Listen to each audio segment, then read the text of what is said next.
கள்ளக்குறிச்சி அருகே தன்னுடைய இடத்தை ஆக்கிரமித்து சிமெண்ட் தளம் அமைக்கும் திமுக ஊராட்சி மன்ற தலைவர் மீது உரிய நடவடிக்கை எடுக்க வேண்டும் என பாதிக்கப்பட்டவர் ஆட்சியரிடம் புகார் அளித்துள்ளார்.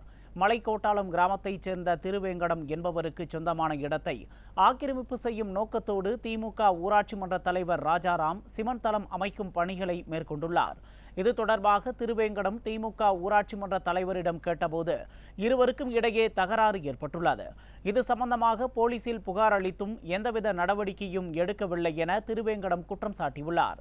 விடிய ஆட்சியில் திமுகவினரின் அராஜக செயல்கள் நாளுக்கு நாள் அதிகரித்து வருவதாக பொதுமக்கள் குற்றம் சாட்டியுள்ளனர்.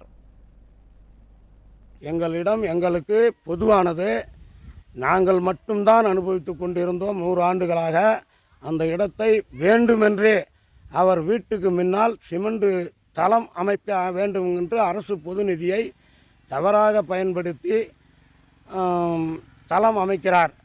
இப்போதைய ஊராட்சி மன்ற தலைவர் கவிமொழி ராஜாராம்